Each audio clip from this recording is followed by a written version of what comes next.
Pues mi saludo más cordial a todos cuantos participáis en estas segundas jornadas de pastoral. Y comienzo mi saludo por los que venís de más lejos. Don Guzmán Carriquiri, de Roma, y lógicamente espiritualmente también de Uruguay. Los que venís de otros lugares de España para ayudarnos en estas jornadas, y los que vivís a las parroquias más alejadas geográficamente, solo geográficamente, y todos y cada uno de los que llenáis este salón del Colegio de Infantes. El Papa Francisco nos indica en la exhortación La alegría del Evangelio: quiero dirigirme a los fieles cristianos para invitarlos a una nueva etapa evangelizadora marcada por la alegría, la que con Jesucristo siempre nace y renace, e indicar caminos para la marcha de la Iglesia en los próximos años. Son palabras claritas, ¿verdad? Muy claras. Están en el número 1 de Evangelii Gaudium. Esto es imposible llevarlo a cabo si solo tenemos nostalgia de la cristiandad pasada. ¿Y sabéis por qué? Porque sería blasfemar contra la providencia que nos ha puesto a todos en este momento de la historia. ¿No debería yo reconocer que si he nacido en esta época, en ella se encuentra mi misión, por enredada que sea, y que no debería esperar la vuelta de condiciones más favorables para comenzar a ser testigo? Todas las épocas son contemporáneas en relación con la eternidad.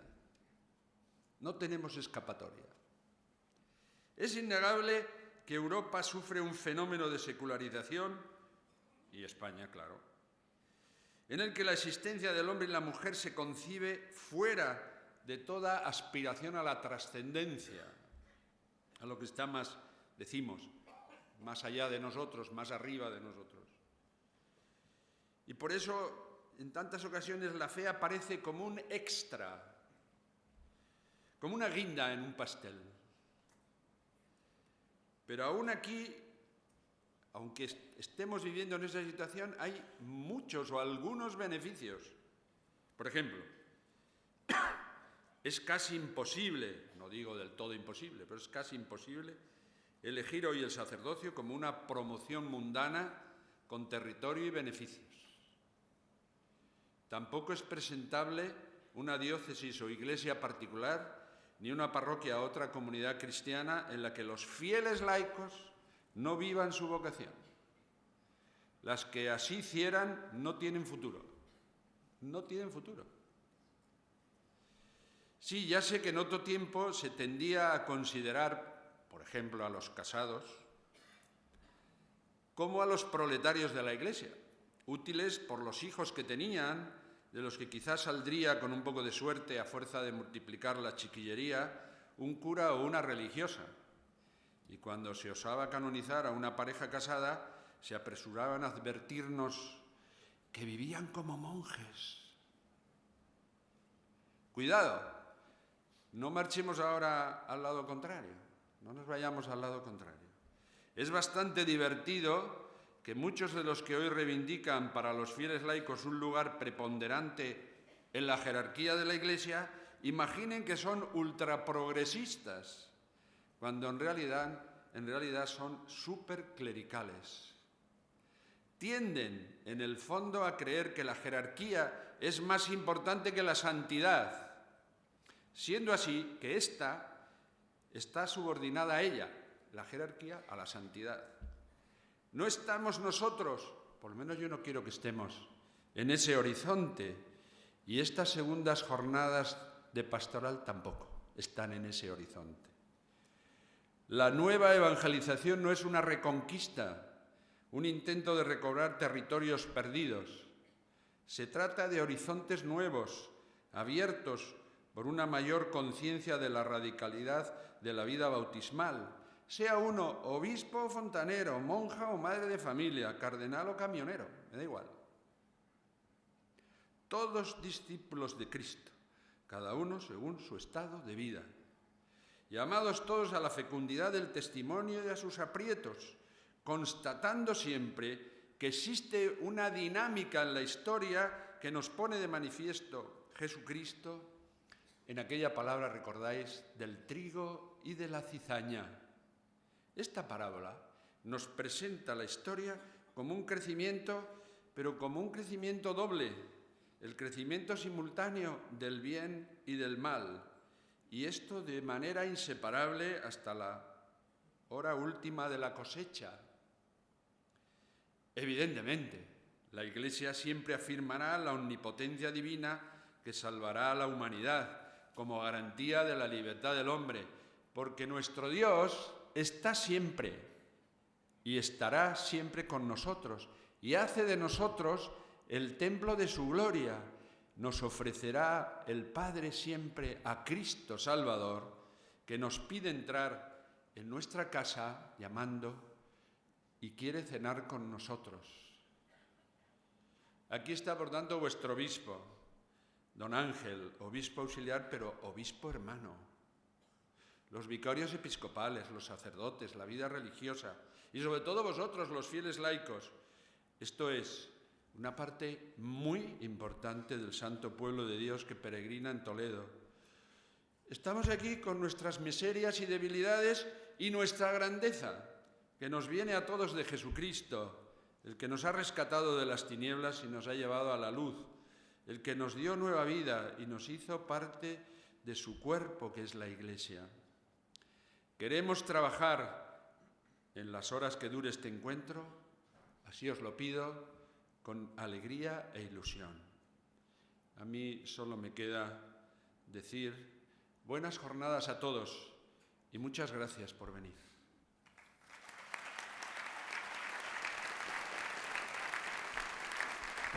Bueno, pues acabamos de escuchar Como las palabras. tenemos que ir ganando tiempo, voy a hacer una presentación de don Guzmán Garriquiri que pueda tener, aunque me parece que tenéis una referencia, por tanto no voy a hacer una presentación exhaustiva. Primero que quiero yo agradecerle que haya venido y estar con nosotros este tiempo, pero me alegra ver dentro de su currículum algo que yo quiero destacar. Destacar primero que está casado con Lídice María Gómez Mango y que tienen 4 hijos y 8 nietos. Algunos de los 10. Bueno, entonces está muy atrasado. Como todo buen cristiano, aparte de estudiar, en este caso en la Universidad de la República en Montevideo, porque nació allí en esa ciudad capital de Uruguay, de la República Oriental de Uruguay, de Uruguay, allí se graduó como doctor en Derecho y Ciencias Sociales. Pero toda su vida ha sido un poco vivir ese compromiso cristiano, colaborando en su país con el episcopado, porque estuvo como director del Centro Nacional de Medios de Comunicación Social de la Iglesia de Uruguay, en una época muy distinta de la nuestra. Y después, desde hace 40 años, está al servicio de la Santa Sede directamente, lo cual significa que nosotros también estamos ahí, no al servicio en el sentido que se dice a la palabra, sino que somos la Iglesia Santa. Y entonces, pero bien, lo que sí destaca es que durante ese tiempo fundamentalmente ha estado como primero en lo que se llamaba el Concilium para los laicos y luego el Consejo Pontificio para los laicos, ya en tiempos de Pablo VI, de Juan Pablo II, de Benedicto XVI. Y con el Papa Francisco no le ha dado tiempo, porque ya antes el Papa Benedicto le había nombrado secretario de la Comisión Pontificia para América Latina, que es una realidad muy hermosa y muy necesaria y muy importante, y que realmente esa parte de la Iglesia Católica que es Hispanoamérica, Latinoamérica, lo que queramos, América, necesita quizá de tantas cosas en las cuales ahora trabaja don Guzmán. Lo que sí me parece importante es cómo él ha trabajado muchas veces en asambleas generales del Sínodo de Obispos, por ejemplo, sobre la evangelización en el mundo contemporáneo, sobre la familia, sobre los laicos, sobre la Iglesia en América, claro está.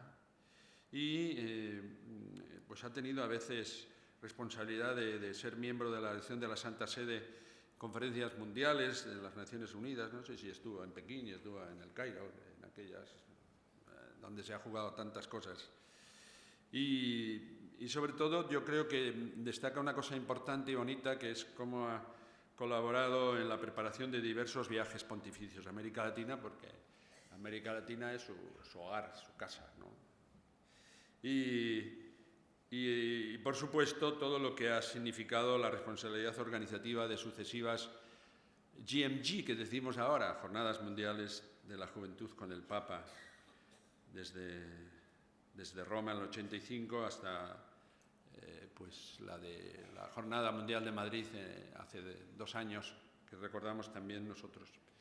Y ahí, pues, en todo ese trabajo de acogida, de discernimiento, de reconocimiento, en todo ese trabajo en el Consejo Pontificio para los Laicos y ahora en la realidad de la Comisión para América Latina, es donde ha ido creciendo y con esa, me parece a mí, satisfacción de poder vivir la vida cristiana en plenitud,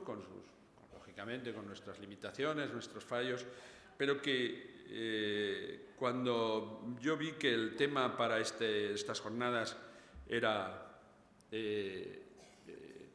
tenía como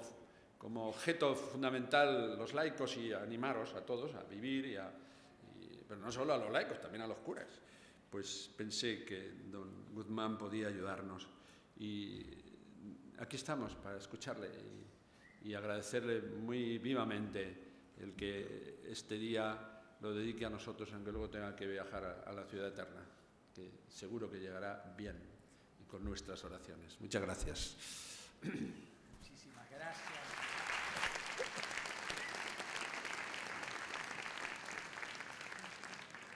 Estoy muy honrado y feliz de la invitación que me ha cursado, dirigido el señor arzobispo y sus colaboradores, para compartir con todos ustedes algunas reflexiones en estas importantes jornadas que son como tiempo fuerte en el camino de realización del plan pastoral arquidiocesano, centrado este año en el ser llamados a la santidad, con especial referencia a la vocación de los fieles laicos. Yo los invito, escuchándome, a ejercer ese don y responsabilidad de la crítica que San Pablo definía del mejor modo cuando decía: examínenlo todo y quédense con lo bueno. Y pido indulgencias y repito aquí y allá algunos de los excelentes materiales que están guiando y orientando el plan pastoral diocesano de este año, y me refiero a la carta pastoral de vuestro arzobispo, a los temas de reflexión 2013-2014, a los materiales que he tenido el gusto de leer con mucha atención. Preparándome para venir a Toledo en este encargo importante, tuve la oportunidad de hojear el libro de Luis Moreno Nieto, Santos y Beatos de Toledo, y pude confirmar así que el tema escogido hace eco en el presente de esa tierra de santos que es Toledo, de sus muchos santos y beatos, en donde descuella obviamente San Ildefonso, padre de la Iglesia, San Eulogio, padre de la Mozarabía, tantos santos arzobispos hasta llegar a Monseñor Braulio, pero además dejaron sus huellas en esta tierra: San Juan de Dios, Santa Teresa de Jesús, San Ignacio, San Juan de la Cruz. Mártires, y por esos santos los hubo con Eugenio y Leocadia, muchos otros durante las persecuciones en el Imperio Romano, hasta los muy numerosos de la Guerra Civil que hacía escribir al cardenal Gomá en su famosa carta pastoral del 39, Lecciones de la Guerra y Deberes de la Paz, que nuestra gloriosa arquidiócesis ha sido probadísima en su fe. Y entre los muchos que así vinieron de una gran tribulación, como dice el Apocalipsis, y lavaron y purificaron sus vestiduras en la sangre del Cordero. Hubo también, como enseña el libro de Jorge López Teullón, muchos mártires seglares, santos incluso a la espera de su canonización. La existencia de los santos a través de las generaciones, escribía el tan recordado cardenal Marcelo González Martín, prueba de cómo la santidad, que es don de Dios, da sus mejores frutos, mostrándonos que en el devenir de los siglos lo esencial permanece. Llamados a la santidad, nos trae la memoria grata y viva de esa legión de santos, que no es recuerdo de un pasado más o menos remoto, sino la compañía que ha precedido, que acompaña y que inspira desde el cielo, con María a la cabeza, en el misterio de la comunión de los santos, a los que aún peregrinamos en esta tierra, camino a la patria celeste. El estar llamados a la santidad nos trae un eco más cercano en nuestro tiempo. Acabamos de celebrar los 50 años del Concilio Vaticano II y en su documento capital, que es la Constitución Dogmática sobre la Iglesia, Lumen Gentium, su capítulo 5 está dedicado a la vocación universal a la santidad. No en vano el concilio escribió páginas luminosas sobre esta vocación universal, destacando que todos los fieles, de cualquier estado o condición, son llamados a la plenitud de la vida cristiana y a la perfección de la caridad. Subrayando la expresión todos los fieles en cualquier estado o condición, el concilio quería incluir especialmente a los fieles laicos, incorporados en Cristo por el bautismo, partícipes según la propia parte y medida del carácter sacerdotal, profético y real de Cristo, llamados a contribuir a la santificación del mundo en las concretas situaciones ordinarias de la vida familiar, laboral y social. Con esto se superaba ciertamente una imagen muy difundida, pero desfigurada de la santidad, como si fuera reservada a una aristocracia espiritual, a algunos estados de vida, a lo que los laicos podían acceder en modo extraordinario según cuanto se acercaran y se asemejaran a los estilos de vida religiosos o clericales, distanciándose de sus compromisos mundanos. En vez, la llamada a la santidad no solo es una llamada para aquellos que asumen los votos de la vida consagrada, y estos ciertamente la favorecen, sino dirigida a todos los bautizados. Muchas caricaturas han quedado ya superadas de la santidad. La santidad, leían los materiales preparatorios, no es tampoco una especie de toque espiritual que hay que añadir a lo que ya hacemos en la Iglesia. No es un mayor empeño en propósitos de oración y apostolado. La santidad es una radical pertenencia a Dios en Cristo por gracia del Espíritu Santo que se da en esa comunión de los santos que es la Iglesia. No es un opcional, sino un don y una responsabilidad impresos en todos y en cada uno por la gracia bautismal. Así lo decía el apóstol Pablo en su carta a los Efesios, escogidos en Cristo desde antes de la creación del mundo para que fuéramos santos e inmaculados en su presencia, destinados a ser adoptados como hijos suyos por medio de Jesucristo, según el designio del amor de Dios Padre para alabanza del esplendor de su gracia. Y no obstante, ese capítulo 5 que corona la constitución dogmática de la Iglesia en la primera fase del inmediato posconcilio, las energías desencadenadas, liberadas de camisas demasiado estrechas, terminando centrándose críticamente, excesivamente en debates de interpretación del concilio, en polémicas eclesiásticas, en experimentos de reformas, de estructuras, de creación de otras nuevas en la Iglesia, tareas continuas de planificación, programación, cuando no en cuestionamientos, contestaciones y cuán sufridas crisis de fe y de identidad en la misma Iglesia. Cosas importantes estaban en juego, pero quizás también esas energías liberadas no estuvieron suficientemente arraigadas, sostenidas, alimentadas en la fuente de donde procede verdaderamente la dinamis de la auténtica renovación de la Iglesia. De nada valen programas y estructuras si la sal se vuelve insípida. La Iglesia tiene hoy necesidad, repetía siempre Juan Pablo II, no tanto de reformadores cuanto de santos, porque los santos son los más auténticos reformadores y evangelizadores en la Iglesia. Estoy seguro que mi amigo Pepe Rincón recuerda casi de memoria como yo, conmovidos aquellas palabras que el Papa Juan Pablo II dirigía a los laicos españoles en Toledo el 4 de diciembre del 82, cuando les decía: estáis todos llamados a la santidad, así como florecieron magníficos testimonios de santidad en la España del siglo de oro por la Reforma Católica y el Concilio de Trento, reflorezcan ahora en tiempos de la renovación eclesial del Vaticano II,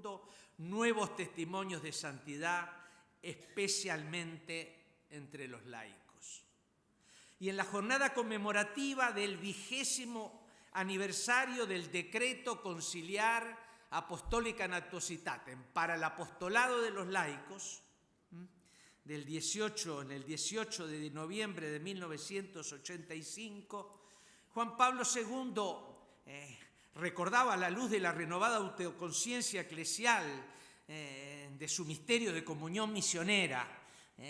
la dignidad y la responsabilidad de los Christi Fideles laicos, en cuanto incorporados a Cristo, miembros vivos de su cuerpo, partícipes de ese misterio de comunión y del consiguiente sacerdocio común y universal de todos los fieles, y proseguía con esta neta afirmación: la Iglesia tiene necesidad hoy de grandes corrientes, movimientos y testimonios de santidad entre los Christi Fideles, porque es de la santidad donde nace toda auténtica renovación de la Iglesia, todo enriquecimiento de la vida cristiana y de la inteligencia de la fe, toda fecunda reactualización vital del cristianismo al encuentro de las necesidades de los hombres. Ciertamente, estas perspectivas superan completamente aquellas ideas adolescentes de la promoción del laicado,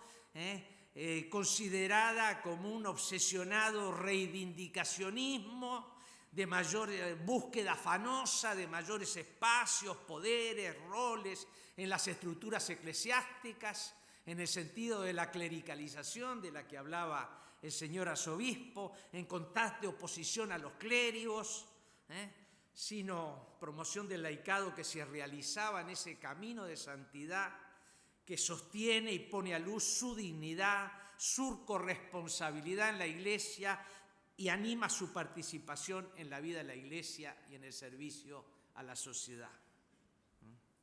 Así lo plantea la exhortación apostólica postsinodal Christi Fideles Laicos. Sé que han celebrado hace poco los 25 años de su publicación aquí en la Arquidiócesis, que es la carta magna para el laicado en estas primeras décadas del siglo XXI.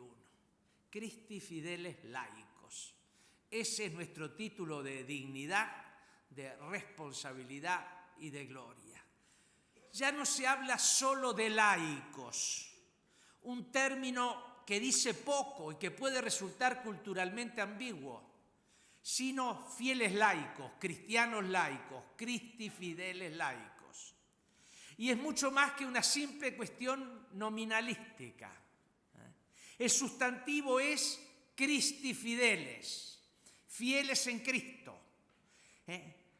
en el que la especificación paulina en Cristo expresa el signo esencial y distintivo de la existencia eclesial del cristiano, previo y más radical, originario y decisivo respecto a cualquier ulterior distinción entre estados de vida. El ser en Cristo, o sea, el vivir la secuela de Cristo, con su intrínseca dimensión misionera, pertenece en sí y para sí a todos los fieles, pastores, religiosos y laicos. La figura del cristiano laico, por consiguiente, tiene su calificación inmediata, no en relación al sacerdote o al religioso, sino en relación directa a Jesucristo. Y esta referencia lleva consigo una determinación positiva fundamental, no como antes que se decía el laico no es ni el religioso ni el sacerdote, una determinación positiva fundamental que ninguna consideración ulterior puede ocultar o ignorar. La inserción en Cristo por medio de la fe y de los sacramentos de la iniciación cristiana, se lee en aquella exhortación apostólica, es la raíz primera que origina la nueva condición del cristiano en el misterio de la Iglesia, que constituye su más profunda fisionomía, que está a la base de todas las vocaciones y del dinamismo de la vida cristiana de los fieles laicos. Por eso se ha podido afirmar netamente laico, o sea, cristiano. Y vale también aquella afirmación de Sant'Agustino cuando obispo de Hipona y afirmaba: con ustedes soy cristiano y para ustedes, el servicio de ustedes, soy obispo. No hay más que un pueblo de Dios, escogido por Él, un solo Señor, una sola fe, un solo bautismo, común es la dignidad de los miembros por la regeneración en Cristo, común la gracia de hijos, común la vocación a la perfección, una sola salvación, una única esperanza, indivisible la caridad. La novedad cristiana es el fundamento y título de igualdad de todos los bautizados en Cristo, miembros del pueblo de Dios. Recuerdo al Papa Juan Pablo II cuando en el almuerzo en que concluía el sínodo sobre los laicos decía, sonriendo irónicamente, pero también con un fondo de verdad: Christi fideles laicos, Christi fideles sacerdotes, Christi fideles obispos y Christi fideles papa. Todos llamados a la santidad, pero a través de diversos estados, ministerios, condiciones. Cada uno a su modo, porque el pueblo de Dios, como dice el Papa Francisco, tiene diversos rostros. No se reduce y empobrece en una masa uniforme, sino que es comunión que se despliega en la diversidad de vocaciones, ministerios y carismas que articulan y enriquecen a la Iglesia. La santidad de los laicos se vive en medio de actividades y responsabilidades que constituyen el entramado concreto, ordinario y habitual de su existencia y convivencia social. ¿Acaso no fueron las enseñanzas del concilio que pusieron en resalto que a los laicos se les confía especialmente gestionar y ordenar los asuntos temporales según Dios? La insistencia del concilio sobre la índole secular como carácter propio y peculiar de los laicos católicos dentro de la circularidad y complementariedad de los estados de vida en la Iglesia.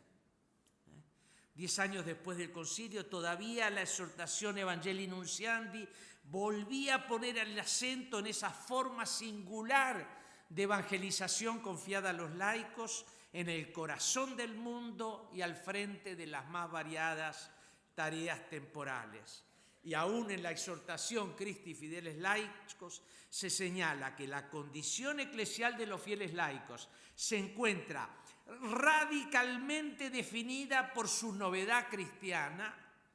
y caracterizada en cuanto a modalidad por su índole secular, donde secular no quiere decir jamás separado de Cristo, sino llamado a transformar y recapitular en Cristo todas las dimensiones de la persona y de la convivencia social. El mundo es el ámbito, el medio, el lugar teológico de la vocación de los cristianos laicos en cuanto a realidad destinada a obtener en Cristo la plenitud de significación y de vida. Nada, pues, de clericalizarse encerrado en templos y sacristías, ni en una caricatura de fugamundis a modo consagrado. Por supuesto, lo de índole secular no es exclusivo para caracterizar la tarea de los fieles laicos, sacerdotes y religiosos no viven fuera del mundo. Toda la Iglesia vive en el siglo y es sacramento para el mundo. Pero los fieles laicos están llamados a ser como adelantados, que abren caminos al Evangelio en las más diversas fronteras de la misión, del servicio, de la construcción de un orden social justo. Se santifican contribuyendo como desde el interior, a modo de fermentos, en la santificación del mundo, ordenándolos al reino de Dios. Por eso la exhortación Christi Fideles Laicos nos pone ante el escenario maravilloso de tantísimos fieles laicos, hombres y mujeres, que precisamente en la vida y en las actividades de cada día, a menudo inobservados o incluso incomprendidos, desconocidos a los grandes de la tierra, pero mirados con amor por el Padre, son los obreros incansables que trabajan en la viña del Señor, artífices humildes y grandes, ciertamente por la potencia de Dios, del crecimiento del reino de Dios en la historia. Cuentan no solo, en el lenguaje tan peculiar del Papa Francisco, los Nobel de la santidad, decía el Papa al inicio de su pontificado en la Basílica de San Pablo, sino una especie de clase media de la santidad, aludiendo a la novela inconclusa de un escritor francés, esa clase media de la santidad a la que todos podemos formar parte. Ahora bien, cuanto más los laicos son conscientes de su dignidad y responsabilidad, cuanto más se sienten llamados a crecer en el Señor como miembros vivos de su cuerpo, cuanto más asumen responsabilidades en la edificación de la comunidad cristiana, cuanto más se consideran testigos y misioneros en medio del mundo y constructores de formas societarias más dignas del hombre, cuanto más viven en tensión fecunda esa vocación a la santidad, tanto más experimentan la necesidad de sacerdotes cercanos, acompañándolas, y comprenden qué gran don es el sacerdocio ordenado para toda la Iglesia. Cuando llegaban al Consejo Pontificio para los laicos, muchos laicos individuales o asociados que mostraban una verdadera madurez humana y cristiana, enseguida nos preguntábamos cuáles serían los sacerdotes que habían sido sus padres y maestros. Y cuando llegaban laicos confusos también nos lo preguntábamos. Y si bien no se trata de olvidar que la eficacia sustancial del ministerio permanece independientemente de la santidad del ministro, porque es la santidad del único santo por excelencia que se expresa en él, no se puede tampoco descuidar la extraordinaria fecundidad generada por el encuentro de la santidad objetiva del ministerio con la santidad subjetiva del ministro. Por eso todos los laicos que estábamos en el sínodo para los laicos, cuando nos reunieron para que preparamos una última intervención, lo primero que se nos ocurrió decir a todos los padres sinodales fue: necesitamos santos sacerdotes. Los santos sacerdotes son testimonios de fuerte impacto ejemplar y educativo en la vida de los Christi Fideles laicos. Y más aún esperan y necesitan los laicos y también los mismos sacerdotes de la santidad de los religiosos y religiosas, de los consagrados.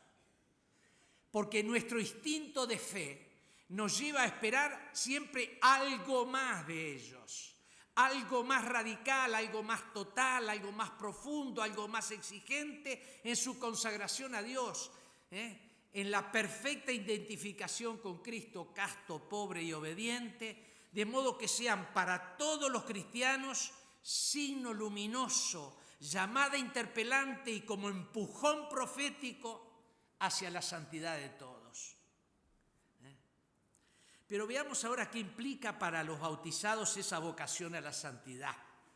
que es llamada de Dios, que a veces don de Dios, gracia de santificación y responsabilidad de cada uno de nosotros. Ante todo es interpelación a nuestra conversión, a la metanoia, al cambio de nuestro corazón, de nuestras actitudes, de nuestros comportamientos, para que acaezca en nosotros la vida nueva en Cristo. Mucho más importante que la reforma de la curia romana, que las operaciones de transparencias en el manejo financiero de la banca vaticana. Mucho más importante que la creación del Consejo de 8 cardenales y la convocatoria al próximo sínodo. Y ustedes comprenden que se trata de iniciativas sumamente importantes emprendidas por el pontificado del Papa Francisco. Mucho más importante es esa llamada urgida a la conversión que el Papa Francisco está planteando a cada uno de nosotros. La primera pregunta que tenemos que hacernos en estos tiempos es: ¿qué es lo que Dios quiere de mí? ¿Qué es lo que Dios quiere de mí en este tiempo del pontificado del Papa Francisco? ¿Qué es lo que quiere que cambie? Pues bien, no basta para nada la natural simpatía, incluso el entusiasmo que su pontificado provoca, sin responder a esta invitación esencial de una reforma in capite, como la está mostrando él,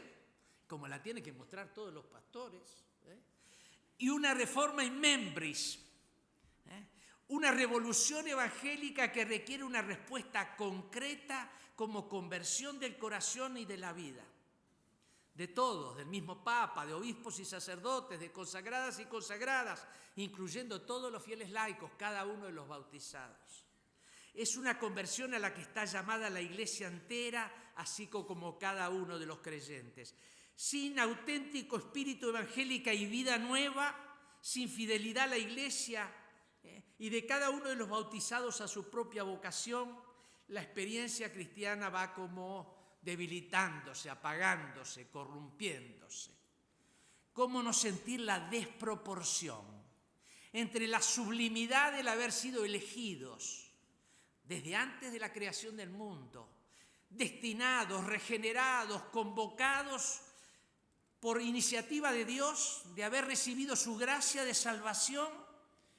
y la desproporción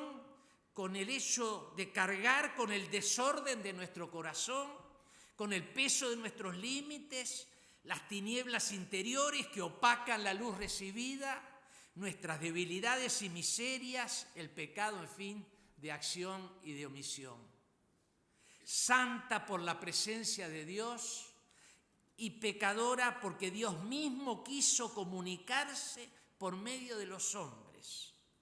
La Iglesia sí es una comunidad de pobres pecadores, solo regenerada y reconciliada, solo convertida en misterio de comunión y salvación por el amor misericordioso de Dios Padre, la encarnación y Pascua de Dios Hijo y por la gracia de Dios en el Espíritu Santo. Los santos han sido en la Iglesia, y lo son, quienes han tenido más conciencia de esta desproporción, de este dolor por el propio pecado y por el pecado de todos. No es gesto retórico, de falsa modestia, cuando el Papa Francisco se reconoce públicamente como pecador. Pecadores desde el Papa hasta el último de los bautizados. Pero con la conciencia grata del misterio de la infinita misericordia de Dios, quien nos ha dado a su Hijo entregado a la cruz, cargando sobre sí todas las iniquidades humanas para la salvación de muchos. Dios nos perdona siempre, como lo repite a menudo el Papa Francisco. Dios no quiere perder a ninguno. Es el Padre misericordioso de la parábola que espera siempre al Hijo pródigo que somos con los brazos abiertos. Es como el samaritano que va recogiendo los heridos en el camino humano y los lleva a sanar en ese hospital de campo que es la Iglesia. Somos nosotros muchas veces los que nos cansamos de pedir perdón. esa exigencia de conversión se vuelve urgente no solo por la conciencia dolorosa de nuestras tinieblas interiores, quien no las experimenta, sino también por las tinieblas que nos rodean y que muchas veces parecen opacar la luz de la salvación. Es que vivimos en tiempos de una inaudita descristianización. Es que la sociedad del consumo y del espectáculo, con sus ímpetus de secularización hedonista, se ha ido convirtiendo en un nuevo opio de los pueblos. Tremenda máquina de censura, de distracción, de sofocamiento de los interrogantes más cruciales de la existencia humana, que banaliza la conciencia y la experiencia de lo humano, que va como atrofiando los mejores deseos arraigados en el corazón del hombre, que anestesia el sentido religioso. La cultura en que vivimos está cada vez más alejada e incluso hostil a la tradición cristiana. Tiende a organizarnos la vida de las personas, de las familias, de las sociedades, siguiendo las idolatrías del dinero, del poder, del placer efímero, ídolos que esclavizan. Del cristiano se le exige, pues, no acomodarse, no dejarse asimilar por el espíritu del mundo, sino ser muchas veces signo de contradicción y por eso de inaudita novedad. No hay que tener miedo a andar contracorriente, dijo Francisco a los jóvenes en Río de Janeiro, respecto a una sociedad que siembra confusión, respecto al sentido de la vida y que va rompiendo los vínculos fundamentales de la persona. Es que no resistiría a los embates del tiempo, y esto me gusta leerlo de nuestro documento de Aparecida, no resistiría a los embates del tiempo, pero vale también para Toledo, para España, para toda Europa, una fe católica reducida a bagaje tradicional, una fe católica reducida al elenco de algunas normas y prohibiciones, a prácticas de devoción fragmentadas, a adhesiones selectivas y parciales de las verdades de la fe, a una participación ocasional a algunos sacramentos, a la repetición y mera repetición de principios doctrinales, a moralismos blandos o crispados que no convierten la vida de los bautizados. Y proseguían los obispos latinoamericanos citando al cardenal Joseph Ratzinger cuando decía, Ratzinger, cardenal, nuestra mayor amenaza es el gris pragmatismo de la vida cotidiana de la Iglesia, en el cual aparentemente todo procede con normalidad, pero en realidad la fe se va desgastando y degenerando en mezquindad. No se puede más vivir de rentas de un precioso patrimonio legado por el pasar de las generaciones y que hoy corre el riesgo de empobrecerse, de dispersarse. Por eso Papa Francisco repite que no es tiempo para cristianos tibios, y repito todas estas frases en la terminología utilizada por él, de vida mediocre, cristianos de escaparate, cristianos de confitería, cristianos que se limitan a balconear, cristianos cuya fe está cada vez más separada de sus afectos, cristianos que viven como paganos, cristianos tristes con cara de funeral, sin esperanza ni caridad. Son todas expresiones tan típicas de nuestro Papa. Por todo ello, por una parte, por la confianza en un Dios que no defrauda, que nunca nos abandona, que nos ama siempre, infinitamente, no obstante nuestras infidelidades y traiciones, que nos perdona 70 veces 7 y nos permite siempre volver a comenzar, volver a andar, nos levanta caídos y nos acompaña de vuelta en nuestro andar. Y por otra parte, porque tenemos conciencia de que no podemos salvarnos con nuestras propias fuerzas, frágiles, limitadas, desordenadas. Por todo ello es que la primera actitud que es propia del hombre, del cristiano, es la de pedir,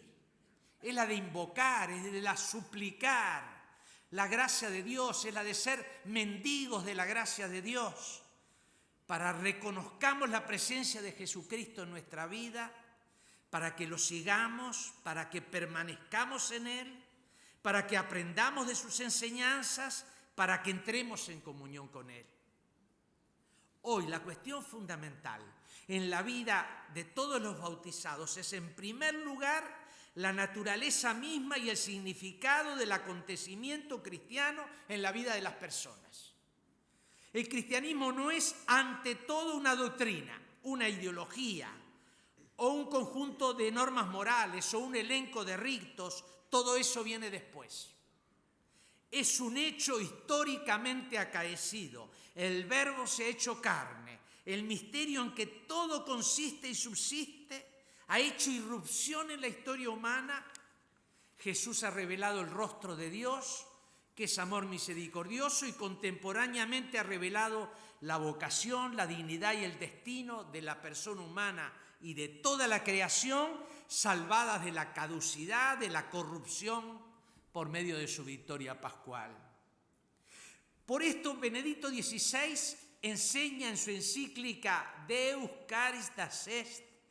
que al comienzo del ser cristiano no hay una decisión o ética, una gran idea, sino el encuentro con un acontecimiento, con una persona que da a la vida un nuevo horizonte y con ello la dirección decisiva. Y fíjense que el Papa Francisco cita esta referencia de la Deus Caritas Est en la exhortación Evangelii Gaudium y dice: no me cansaré de repetir estas palabras que nos llevan al centro del Evangelio. Cuestión prioritaria y fundamental es que la fe comience y recomience siempre a partir del don de un encuentro personal con la presencia excepcional y fascinante de Jesucristo. Este encuentro no lo podemos dar nunca por descontado y por presupuesto, como si lleváramos a Dios en nuestro bolsillo, sino que tiene que sernos siempre repropuesto de nuevo. En el profundo y sabio magisterio de su santidad Benedicto XVI y en esa gramática de sencillez evangélica de Francisco, todo está centrado en mostrar a Dios en el centro de la experiencia humana y en querer ayudarnos a redescubrir la dignidad y la belleza, la razonabilidad, la alegría y la responsabilidad de ser cristianos en un mundo que aquí y allá arriesga de transformarse en poscristiano. Es decir, después de una diáspora de experiencias, de problematizaciones, de crisis, la Iglesia nos llama ayer y hoy a concentrarnos sobre lo esencial. Por eso el Papa Francisco dice con palabras solemnes en el medio de la gramática de sencillez evangélica con la que escribe la Evangelii Gaudium, ahí dice palabras solemnes cuando señala: invito a cada cristiano en cualquier lugar y situación en que se encuentre, a cada uno de nosotros, a renovar ahora mismo su encuentro personal con Jesucristo, o al menos a tomar la decisión de dejarse encontrar por Él, de intentarlo cada día sin descanso. Esa es la fuente de nuestra gratitud y de la alegría de nuestra vida. Todos estamos llamados, pues, a vivir la fe como siempre un renovado inicio, como esa novedad sorprendente de vida, esplendor de verdad y promesa de felicidad que reenvía el acontecimiento que la hace posible y fecunda. No es por casualidad que el pontificado de Juan Pablo II haya comenzado con su llamado a abrir las puertas a Cristo y concluya en la Novo Millennio Ineunte con la invitación a recomenzar desde Cristo. Fija la mirada en su rostro, redescubriendo toda la densidad, profundidad y belleza de su misterio, confiándonos mendicantes a su gracia, conscientes de ser llamados a la santidad, desde la pertenencia al misterio de comunión que es la Iglesia, en la más inaudita revolución del amor, como decía Ratzinger, que da sentido y plenitud a la historia humana. Y no hay otro camino que recomenzar de Cristo para que su presencia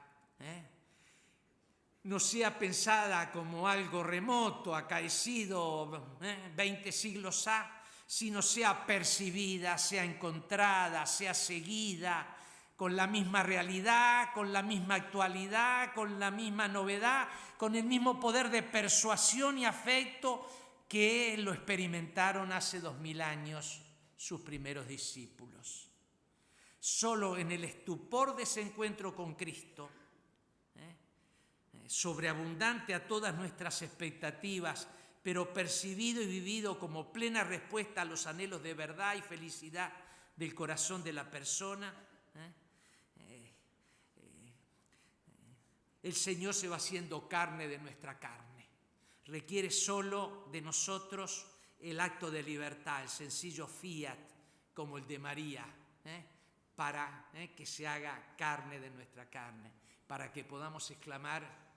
no soy yo quien vive, sino Cristo que vive en mí. Mi vida es Cristo, como exclamaba el apóstol.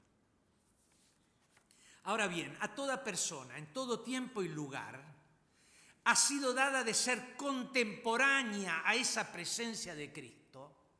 gracias a la Iglesia, que es la prolongación precisamente de su presencia, que es su cuerpo,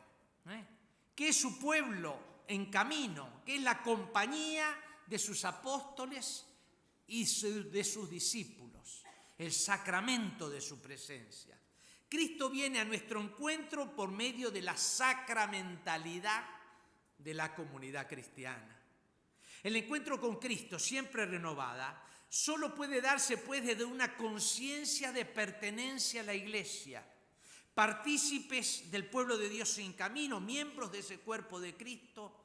en toda la grandeza y profundidad del misterio de comunión a la que la Trinidad nos congrega en sorprendente unidad. Cristo se nos hace presente en ese pueblo, en ese cuerpo, en esa comunión, en esa compañía, que son los sacramentos, sino los gestos de Cristo por medio de los cuales abraza nuestra vida, la hace partícipe de su muerte y resurrección, la incorpora en su misterio de comunión, la sana, la transforma con su gracia, la nutre. En la liturgia de la Iglesia escuchamos su palabra, la palabra de Dios transmitida por el testimonio apostólico de los evangelistas, custodiada en la tradición de la Iglesia.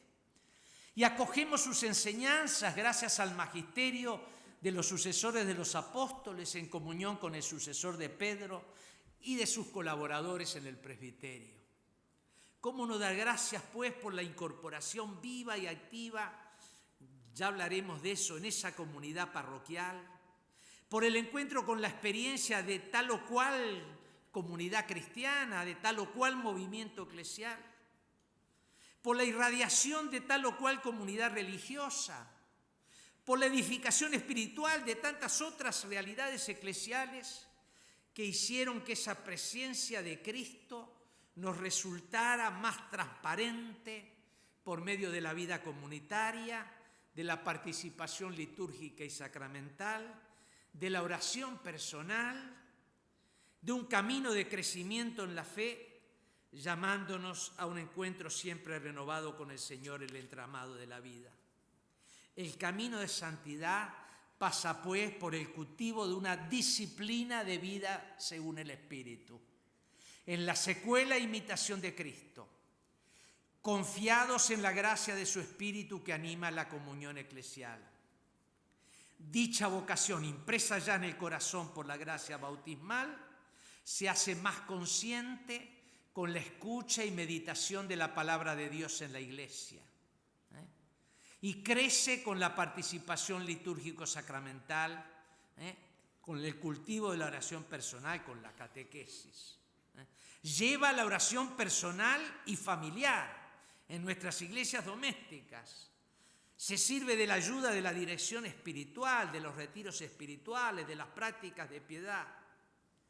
Y se confía en la intercesión materna de la más santa, la Santísima Virgen María, y de los santos en especial a quienes se profesa especial devoción. La santidad requiere a la vez la acogida de las bienaventuranzas en la propia vida y la práctica del mandamiento del amor en todas las circunstancias, especialmente para con los pequeños, los pobres, los oprimidos, los que sufren, que viven en su propia carne lo que falta aún a la pasión de Cristo. Hoy es más importante que nunca que el acontecimiento cristiano, y termino, se manifieste en la vida de las personas, de las familias y de las naciones, mediante el testimonio de fieles laicos, Cristi fideles laicos, que en el matrimonio y en la familia, en el trabajo, en la empresa, en el sindicato, en la política, en la escuela, en la universidad, en todas las profesiones, en los trabajos científicos y en la creación artística, en los medios de comunicación social,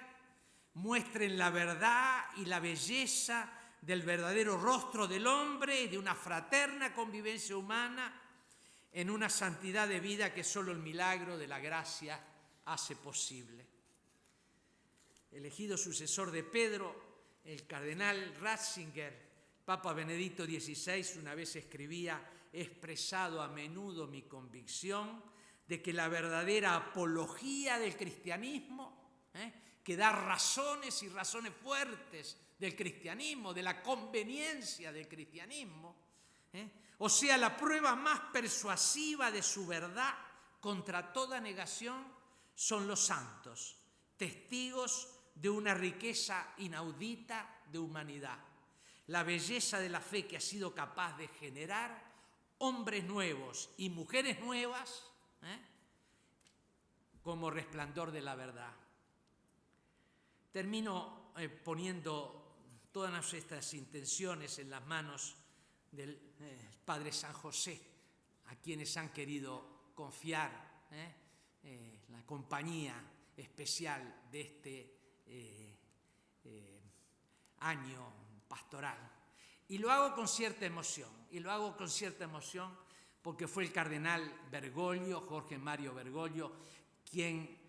introdujo a mi señora esposa y a mí en la devoción a San José. Tanto es así que una semana después de su elección, 5 días en la fiesta de San José, cuando quiso tomar posesión de su ministerio, nosotros le enviamos a Casa Santa Marta una pequeña escultura en madera de San José durmiendo, ciertamente recibiendo los mensajes del ángel. Y nos causó mucha emoción, y me encanta contarlo, cuando el padre Spataro, el director de la Civiltà Católica, le hace